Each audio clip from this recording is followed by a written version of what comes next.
Alors bonjour à tous, aujourd'hui nous continuons notre lecture de la Bible à la lumière de la tradition de l'Église et nous en sommes rendus au chapitre 33 du livre du Deutéronome où il sera question de la bénédiction de Moïse. Comme toujours avant de démarrer, nous remercions les éditions Ansiguier devenues Mediapol d'avoir mis à notre disposition ces textes qui nous permettent de faire ces vidéos et nous nous remettons entre les mains du Seigneur. Notre Père qui es aux cieux, que ton nom soit sanctifié, que ton règne vienne, que ta volonté soit faite sur la terre comme au ciel. Donne-nous aujourd'hui notre pain de ce jour. Pardonne-nous nos offenses, comme nous pardonnons aussi à ceux qui nous ont offensés. Et ne nous laisse pas entrer en tentation, mais délivre-nous du mal. Également, nous nous remettons entre les mains de notre Mère bienveillante, la Vierge Marie. Je vous salue Marie, pleine de grâce, le Seigneur est avec vous. Vous êtes bénie entre toutes les femmes, et Jésus, le fruit de vos entrailles, est béni. Sainte Marie, Mère de Dieu, priez pour nous pauvres pécheurs, maintenant et à l'heure de notre mort. Amen. Également, nous faisons toujours cette demande spécifique à l'Esprit Saint qui corrige en nous les erreurs éventuelles qui peuvent provenir d'une erreur de formulation de ma part ou tout simplement de notre état de pécheur imparfait qui peut recevoir l'information de façon imparfaite. Donc sans plus attendre, je démarre avec ce chapitre. Alors ce sera une vidéo qui sera plutôt longue, il y aura beaucoup de textes parallèles, comme la vidéo précédente, et donc je démarre en lisant d'abord les 2 premiers versets. Voici la bénédiction de Moïse, homme de Dieu, bénit les enfants d'Israël avant de mourir. Il dit, Yahvé est apparu du haut du Sinaï, comme une aurore, il a brillé sur le Séhir. Pour eux, les enfants d'Israël, il s'est révélé sur le mont Paran, il a quitté les saintes myriades, dans sa droite une loi de feu pour eux. Alors, il y a évidemment des textes parallèles en Psaume 68. Dieu, quand tu sortis devant ton peuple, quand tu traversais le désert, la terre trembla, les cieux même fondirent face au Dieu du Sinaï devant la face du Dieu d'Israël. Habakkuk chapitre 3, Eloha vient de Théman et le Saint du mont de Paran, sa majesté couvre les cieux, la terre est pleine de sa louange, son éclat est comme la lumière, des rayons partent de ses mains, c'est là que se cache sa force. Alors, le parallélisme de ces théophanies comme irruption salvatrice de Dieu est aussi remarquable que leur force littéraire est saisissante. Si je prends le terme de Habakkuk chapitre 3, des rayons partent de ses mains, eh bien, n'ayant pas de mot propre, l'hébreu dit littéralement des cornes partent de ses mains. La Vulgate a donc traduit cornua in manibus erus. Donc c'est vraiment le terme de corne qui est utilisé. Et les pères de l'Église donnent à ce mot de corne le sens de la force dont elles sont d'ordinaire le symbole dans la Bible. On l'a vu dans ce texte, mais il y a l'annonce des bras de la croix aussi, où le Christ étend sa puissance, en Psaume chapitre 110, pour attirer tout à lui. Jean chapitre 12. Exemple d'une conclusion juste à partir d'une lecture trop littérale de l'Écriture. Je continue et je prends les versets 3 et 4. Ils te sont chers aussi, les peuples, tous leurs saints tu les protèges, et eux se sont couchés à tes pieds, ont recueilli ta propre parole. Pour nous, il a dicté une doctrine à Moïse, héritage de la communauté de Jacob. Alors un texte parallèle, Jean chapitre 1. La loi fut donnée par Moïse, la grâce et la vérité sont venues par Jésus-Christ. Alors, avant de bénir les tribus de Jacob, il s'agit là d'un verset qui est remarquablement universaliste. Car si la loi de Moïse est, dans sa stricte littéralité pour l'ancienne alliance avec le seul Israël, la grâce et la vérité de Jésus-Christ éclairent tout homme qui veut bien le recevoir. Je prends maintenant le verset 5. Ainsi devint-il roi de Yeshurun, les chefs des peuples étant réunis, les tribus d'Israël unanimes. Texte parallèle en Psaume 122. Jérusalem, bâtie comme la cité qui tient tout dans l'unité, là montent les tribus du Seigneur. Alors voilà, avant la bénédiction de chaque tribu, leur unité, autour du temple, de l'alliance, de la même foi au Dieu unique, et comme plus tard, de toutes les nations se composera l'Église dite catholique.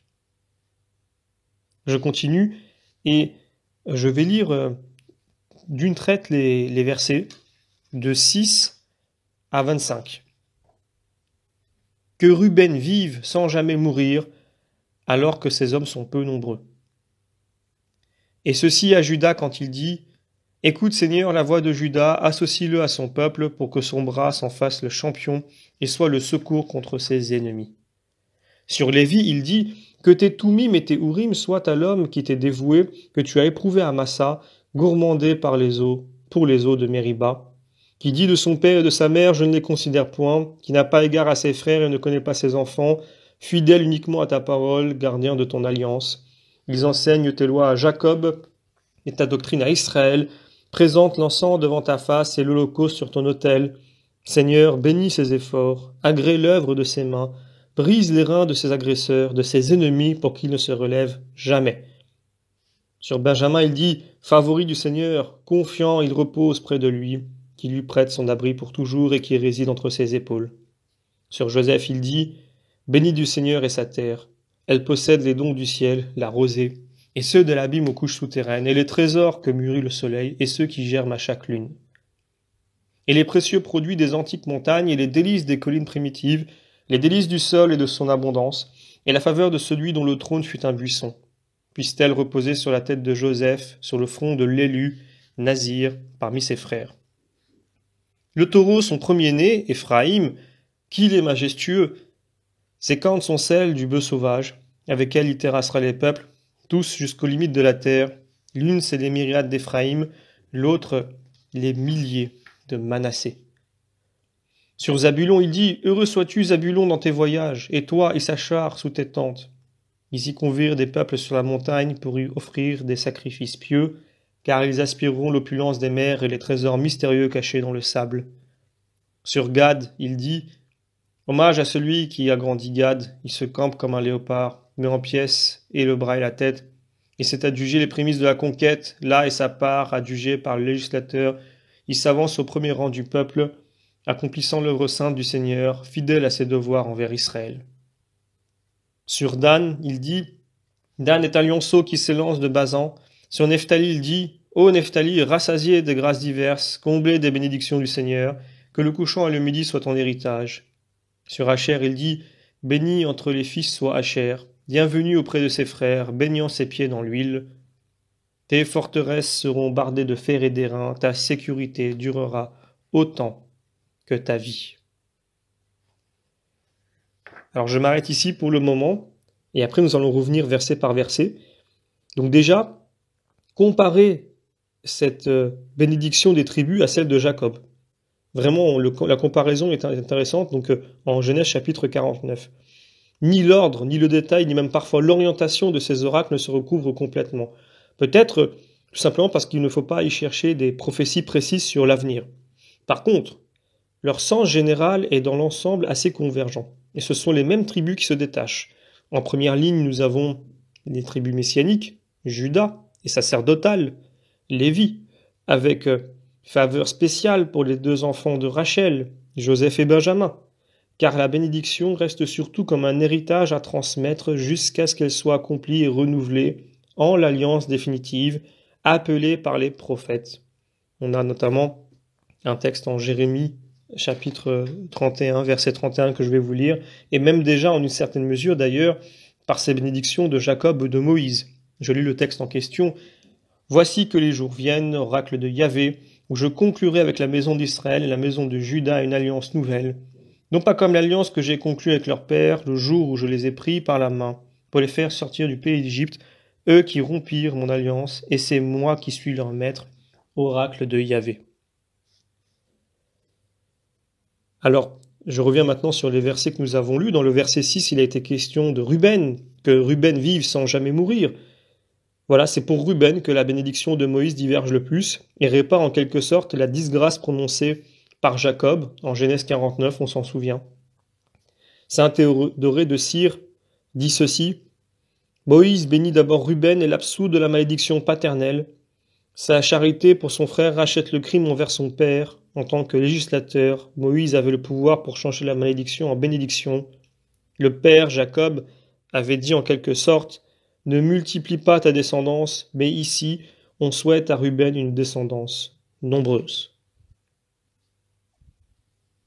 Je continue et je reprends maintenant le verset 7. « Et ceci à Juda quand il dit « Écoute Seigneur la voix de Juda, associe-le à son peuple. » pour que son bras s'en fasse champion et soit le secours contre ses ennemis.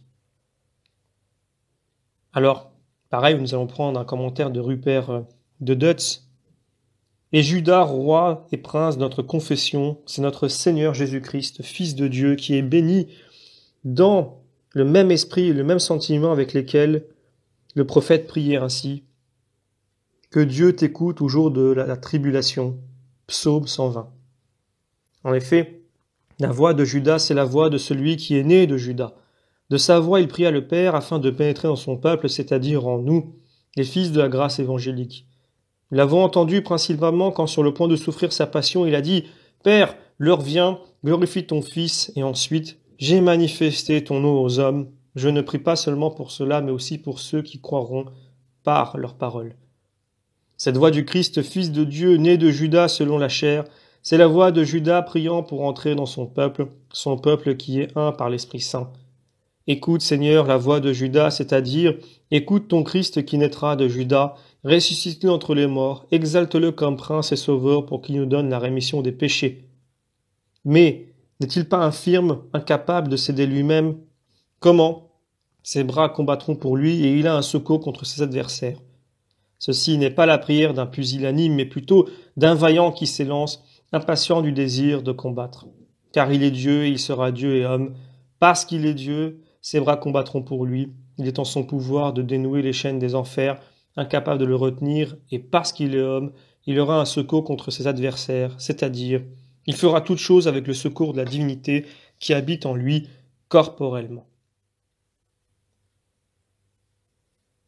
Voilà, donc il y a un texte parallèle en Siracide, chapitre 45.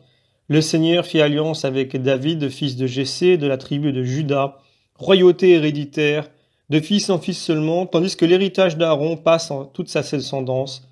Ils mettent en votre cœur la sagesse pour juger son peuple avec justice, afin que leur valeur ne disparaisse pas, ni leur gloire pour les générations. Je reprends maintenant les versets 8 et 9. Sur Lévi, il dit « Que tes Toumim et tes Urim soient à l'homme qui t'est dévoué, que tu as éprouvé à Massa, gourmandé pour les eaux de Mériba. Qui dit de son père et de sa mère, je ne le considère point, qui n'a pas égard à ses frères et ne connaît pas ses enfants, fidèle uniquement à ta parole, gardien de ton alliance. »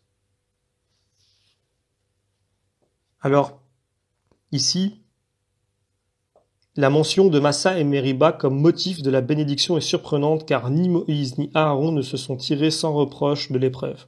On se souvient en Nombre chapitre 20.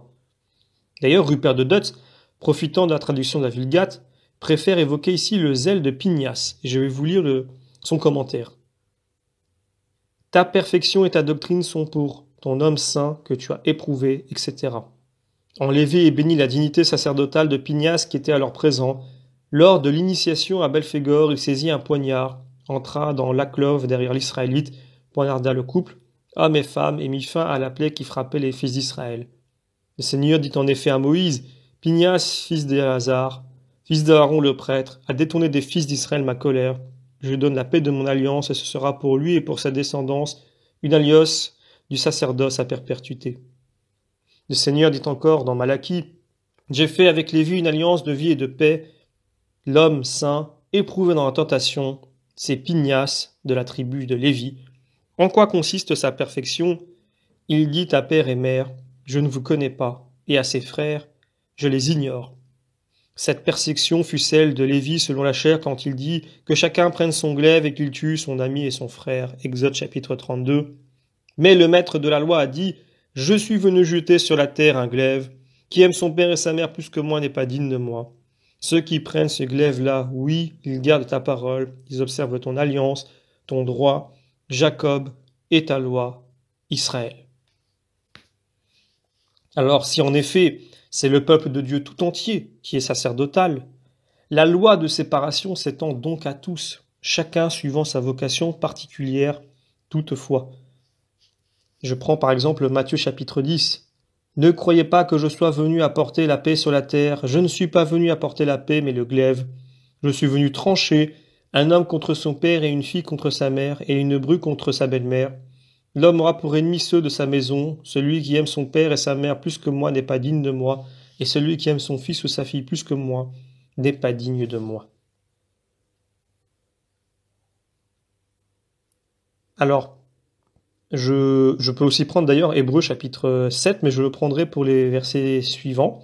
Je passe maintenant à un commentaire de Rupert de Théodoré de Cire, qui reviennent sur le verset 9, quand il dit « Qui dit de son père et de sa mère, je ne les considère point, qui n'a d'égard à ses frères, et ne connaît pas ses enfants, fidèle uniquement à ta parole, gardien de ton alliance. » Ces mots décrivent la perfection du prêtre, car il doit mépriser tout ce qui concerne la vie terrestre et s'occuper de son divin ministère.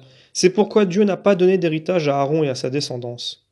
Mais ils reçoivent de tout le peuple les prémices et les dîmes. Par exemple, Aaron ne fut pas autorisé à ensevelir ses fils. Je continue et je prends maintenant les versets 10 à 11. Ils enseignent tes lois à Jacob et ta doctrine à Israël, présentant l'encens devant ta face et l'holocauste sur ton autel. Seigneur, bénis ses efforts, agrée l'œuvre de ses mains, brise les reins de ses agresseurs, de ses ennemis, pour qu'ils ne se relèvent jamais. Je lis maintenant le texte parallèle, Hébreux chapitre 7. Les autres ont été faits prêtres en grand nombre parce que la mort les empêche de durer. Mais lui, parce qu'il demeure pour l'éternité, il possède un sacerdoce immuable. C'est pourquoi il peut sauver sans limite ceux par qui lui viennent à Dieu, car il est toujours vivant pour intercéder en leur faveur. Vraiment, l'épître aux Hébreux tout entière nous apprend à voir se profiler dans le sacerdoce de l'ancienne alliance celui de notre unique grand prêtre, Jésus-Christ notre Sauveur. Je passe maintenant au verset 12. Sur Benjamin, il dit « Bénis le Seigneur et sa terre. Bénis du Seigneur et sa terre. » Pardon, je reviens. Sur Benjamin, il dit « Favori du Seigneur, confiant il repose près de lui, qui lui prête son abri pour toujours et qui réside entre ses épaules. » Alors, tout de suite un commentaire de Théodoré de Cire. Pourquoi place-t-il Benjamin au 4e rang alors qu'il est le dernier ? La tribu de Benjamin était comme la métropole, parce que là s'élevait le temple. Sa place est donc à côté de la tribu sacerdotale. Et telle est sa bénédiction, toute proche du temple, cette tribu jouissait perpétuellement de la protection divine. Le sujet de « il repose entre ses épaules » et Dieu même qui ayant ordonné de construire le temple à Jérusalem y apparaissait de préférence. Rupert de Dutz, lui, au sujet de Benjamin, dit ceci. Benjamin doit reconnaître qu'il est aimé du Seigneur car les âmes des autres tribus deviennent la proie des veaux de Samarie ou des prêtres de ces veaux, mais lui, il habite en sécurité alors que les autres adorent ce qu'ils ne connaissent pas. Benjamin, avec Judas et Lévi, adore ce qu'il connaît, référence à la parole du Christ à la femme de Samarie. Il réside en lui comme en un lit nuptial, en lui, c'est-à-dire dans son culte, dans sa loi, comme une couche nuptiale où l'âme s'unit à Dieu, son époux légitime. Entre ses épaules, c'est-à-dire entre les deux puissantes tribus, la tribu royale et la tribu sacerdotale, il réside pour que l'erreur ne brise pas ses forces. Mais regardons encore plus haut. N'oublions pas Paul de la tribu de Benjamin. Moïse, le plus grand des prophètes, à qui fut donné de savoir d'avance tout ce qu'on pouvait prévoir d'heureux pour chaque tribu, n'a pu ignorer cet illustre rejeton de la tribu de Benjamin, ni dédaigner de le célébrer dans son oracle. Donc Benjamin, qui de persécuteur devient le plus ardent ami du Seigneur, résidera en lui comme en un lit nuptial, reposera entre ses épaules, c'est-à-dire entre les deux testaments, et sera glorifié par une multitude de révélations. Alors, ce texte « Dieu réside entre ses épaules », il y a plusieurs traductions possibles, il y a aussi « entre ses coteaux », ce qui est plus clair mais hypothétique et matérialisant. Gardons donc le mystère de la beauté de ce Dieu entre les épaules. On dit bien en français « avoir la tête entre les deux épaules », et bien notre tête, c'est le Christ. Et je vais lire d'ailleurs un texte parallèle en 2 Thessaloniciens, chapitre 2. Quant à nous, il nous faut rendre grâce à Dieu sans cesse pour vous, frères aimés du Seigneur, parce que Dieu vous a choisi en prémisse pour le salut, dans la consécration de l'esprit et la foi en la vérité. C'est pour cela qu'il vous a appelé par notre évangile, afin que vous possédiez la gloire de notre Seigneur Jésus-Christ. Alors, nous avons donné en parallèle aux bénédictions de Jacob les principaux textes où réapparaissent le destin des 12 tribus, et notamment pour Benjamin, la féconde conversion de saint Paul. Aussi, préférons-nous cette fois des rapprochements permettant de retrouver jusque dans le Nouveau Testament l'accomplissement amplifié des bénédictions de l'Ancienne Alliance. Ici, Benjamin, favori du Seigneur, annonce la grâce chrétienne et d'abord de Marie, pleine de grâce, frère aimé du Seigneur, choisi, etc. C'est la séquence habituelle, dilecti, electi, sancti. Et de fait, s'y trouve aussi la consécration de l'esprit et la participation à la gloire du Christ. C'est bien se reposer auprès de Dieu, intérieurement uni au Christ, qui nous place avec lui à la droite du Père. Et donc, je reprends maintenant les versets 13 à 16. Sur Joseph, il dit « Béni du Seigneur est sa terre, elle possède les dons du ciel, la rosée, et ceux de l'abîme aux couches souterraines, et les trésors que mûrit le soleil, et ceux qui germent à chaque lune, et les précieux produits des antiques montagnes, et les délices des collines primitives, les délices du sol et son abondance, et la faveur de celui dont le trône fut un buisson, puissent-elles reposer sur la tête de Joseph, sur le front de l'élu, Nazir parmi ses frères. » Alors, c'est la bénédiction la plus parallèle à celle de Jacob. On y retrouve abondance de la terre, du ciel et des eaux, montagnes antiques et naziréa. Alors, cette expression montagnes antiques et collines primitives, elle a surtout en Deutéronome comme en Genèse une valeur superlative, dans le même sens que la prophétie du psaume 72 messianique. Et sur terre, on verra des moissons d'abondance, ondulant au sommet des montagnes. Son fruit grandira plus que le Liban. Mais dans Habakkuk, le texte parallèle, que je vais vous lire, chapitre 3, Dieu s'arrête, il mesure la terre, il regarde et secoue les nations, se brise les montagnes éternelles, s'affaissent les collines antiques, ces routes d'antan. Tu es sorti pour sauver ton peuple, pour sauver ton Messie. Tu as écrasé la tête de la maison de l'impie, mise à nu ses fondements jusqu'au cou. Eh bien ici, l'expression voisine de montagnes éternelles, collines antiques, désigne les nations que Dieu subjuguera pour son Messie. Si l'on admet aussi que collines primitives évoque l'ancienneté de cette humanité encore en attente d'un sauveur, on n'est pas tellement loin de la traduction de la Vulgate prolongeant les bénédictions sur la descendance de Joseph. En Genèse 49, jusqu'à ce que vienne le désir, ou mieux, l'objet du désir, donc le désiré, des collines éternelles. Et oui, le psaume 82 formule bien les significations diverses et convergentes que l'image des montagnes antiques fait lever dans l'esprit.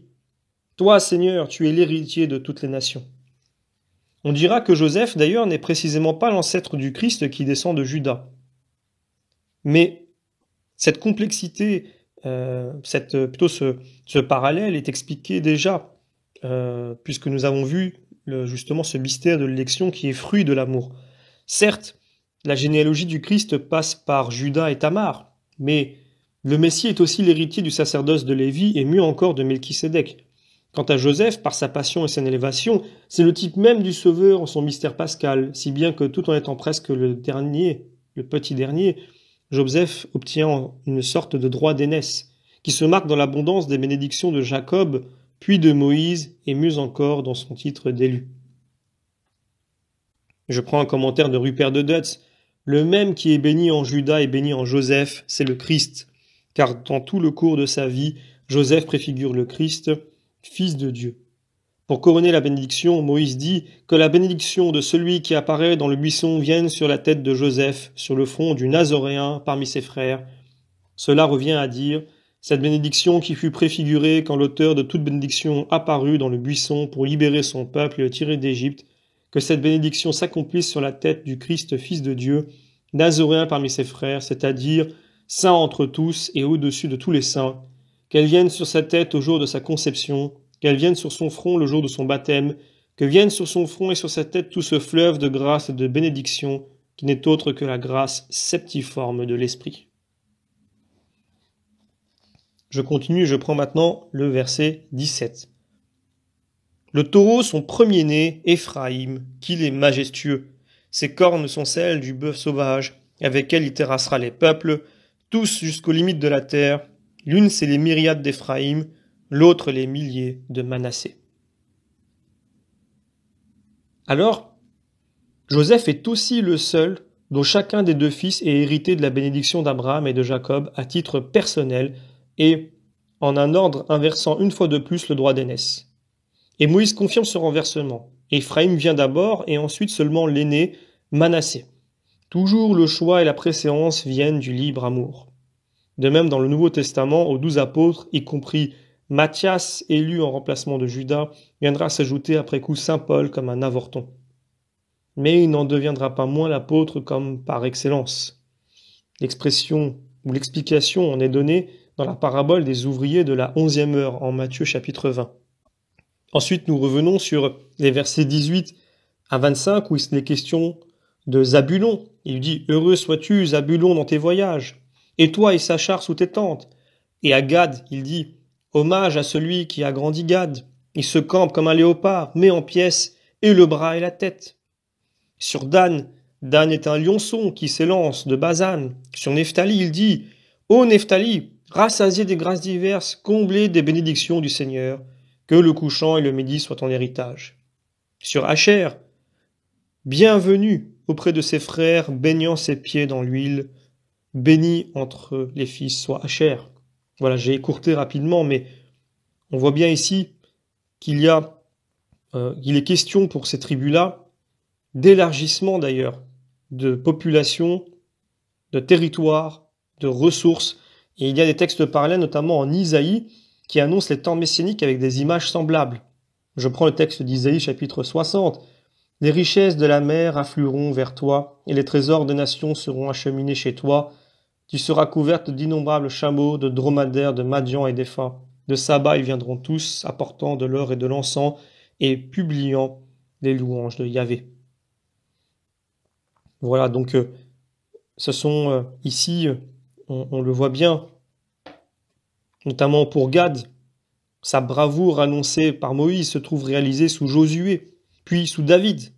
Mais comme en procession, les tribus montent vers Jérusalem, qui se profile à travers d'ailleurs le verset 25, si on est clair avec le psaume 147, donc maintenant j'arrive au verset 25, « Tes forteresses seront bardées de fer et d'airain, ta sécurité durera autant que ta vie. » Et psaume 147, « Glorifie le Seigneur Jérusalem, Sion célèbre ton Dieu, il a fortifié les barres de tes portes, il a béni tes fils en toi. » Et donc vient maintenant la conclusion au verset 26 et 29. « Ô Yeshurun, rien n'égale le Tout-Puissant, il est ton soutien, lui qui siège dans les cieux, lui dont la majesté plane sur les nus. Ton refuge, c'est le Dieu primordial, ton support, ses bras éternels. Devant, il repousse l'ennemi, il décrète sa ruine, etc. » C'est une conclusion hymnique qui reprend avec enthousiasme le terme de l'élection, déjà développé au Deutéronome 4. D'ailleurs, il y a des textes parallèles dans les psaumes à n'en plus finir. Je peux prendre par exemple psaume 18. « Je t'aime, Seigneur, ma force, Seigneur, mon roc, mon refuge et ma délivrance. Mon Dieu, mon rocher, c'est en lui que j'espère. Il inclina les cieux, descendit la nuit sous ses pieds, chevauchant un kéroub, il volait, planant sur les ailes des vents. » Il y a d'ailleurs aussi dans Jérémie chapitre 23 une prophétie des temps messianiques qui est révélée. Le rapprochement avait déjà été fait, bien entendu. Rupert de Deutz en commente ainsi. « Quand le Christ sera remonté aux cieux, quand il aura pris possession de son règne, quand il siégera à la droite du Père, étendra vers la terre ses bras éternels, alors Israël, qui a visage découvert, contemplera la gloire du Seigneur, parce que le voile aura été enlevé, habitera en sécurité, et seul ainsi que l'atteste un autre prophète, voici que des jours viennent, dit le Seigneur, et je susciterai à David un germe juste, le roi régnera, il sera le sage, il fera sur la terre justice et droit. En ces jours-là, Juda sera sauvé et Israël habitera en sécurité. Quel est ce roi qui régnera, sinon celui qui est monté aux cieux, et comment fera-t-il justice et droit sur terre, sinon par ses bras éternels, par les charismes de l'Esprit Saint qui convaincra le monde par droit et justice.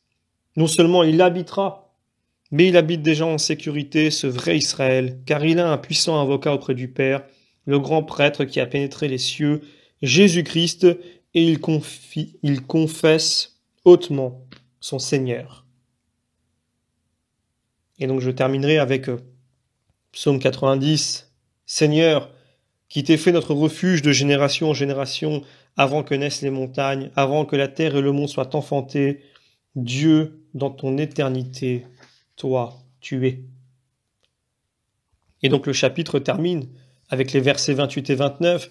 Israël demeure en sécurité. Elle coule solitaire, la source de Jacob, sur une terre riche de blé et de vin, sous des cieux qui lui versent la rosée. Heureux es-tu, Israël, qui est ton égal, ô peuple protégé de Dieu, bouclier qui te sauve, il est aussi le glaive qui te fait triompher. Devant ramperont tes ennemis, et toi tu fouleras leur hauteur. Et là, on peut encore prendre quelques textes parallèles pour terminer. Psaume 144. Bienheureux peuple qui est ainsi béni, heureux peuple dont le Seigneur est le Dieu. Isaïe 25. En ce jour-là, on dira, voici notre Dieu, en qui nous espérions pour être sauvés. C'est Yahvé, en qui nous avons espéré. Exultons, réjouissons-nous en son salut. Nombre 23. C'est un peuple qui demeure à part et n'est pas compté parmi les nations. Psaume 4. À part, en sécurité, Yahvé, tu fais que je demeure. Alors voilà, ce sera tout donc pour aujourd'hui et je terminerai avec le prochain chapitre. Il s'agit du chapitre 34 où il sera question de la mort de Moïse. Et donc après cette vidéo, nous allons faire en une vidéo un résumé, évidemment très bref, des chapitres, des livres que nous avons vus de Genèse à Deutéronome. Et ensuite, je ferai des résumés des textes de la Bible jusqu'au psaume.